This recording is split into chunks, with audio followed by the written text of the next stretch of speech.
human trafficking blatantly violates Article 15 of the 1992 Constitution, which says the dignity of all human beings shall be inviolable.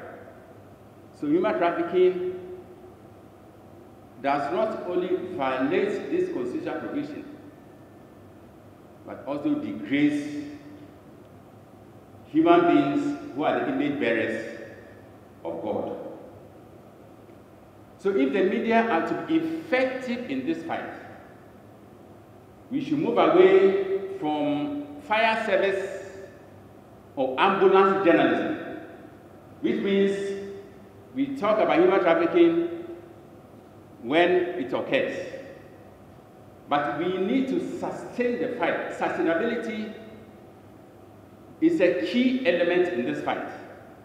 So, whilst departing from the ambulance or fire service journalism, we need to sharpen our focus on human trafficking until it is consigned to the dustbin of history.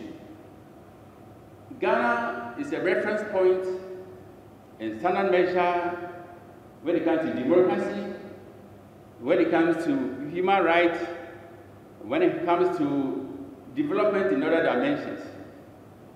But the way the country is portrayed in the most negative circumstances,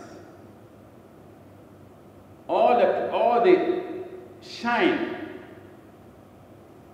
in such areas of democracy and respect for human rights stand the risk of being diluted by human trafficking.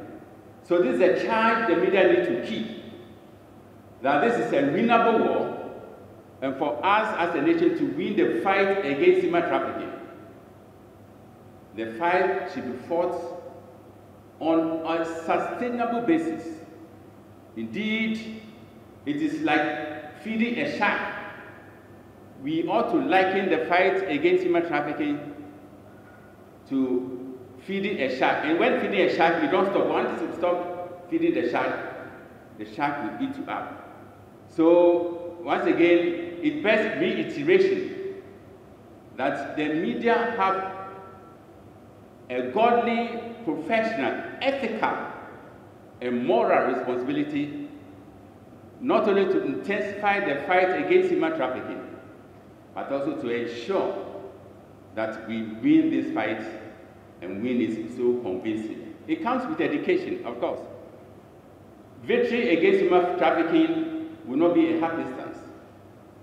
It should come with education, educating the people to understand, to internalize the values of human beings, to understand that human trafficking is not only evil, it's not only criminal, it's not only ungodly, but also it's a drawback to our development. So education should go in tandem with the fight, and then exposure. But one of the greatest weapons the media wield are the weapon of naming and shaming. So we should not spare those who are made it their duty to feed facts on human trafficking, but also to ensure that everybody who is involved is made to face the music. On this note, I thank the organizers for making me part of this ceremony, and I pledge that from where we sit, we're going to reactivate our machinery as a media system to prioritize the fight against human trafficking. As has always been said, and it bears repeating, we are not in normal times. But when it comes to issues of topicality, nothing should overshadow the voter registration with all its acts of violence in certain places. But at the same time, we ought not to keep our eye off the paw of human trafficking. And I believe by always squeezing, talking about human trafficking, giving significant treatment to such stories, holding to account people who shirk their responsibility as far as battling this menace is concerned, we will make a headway.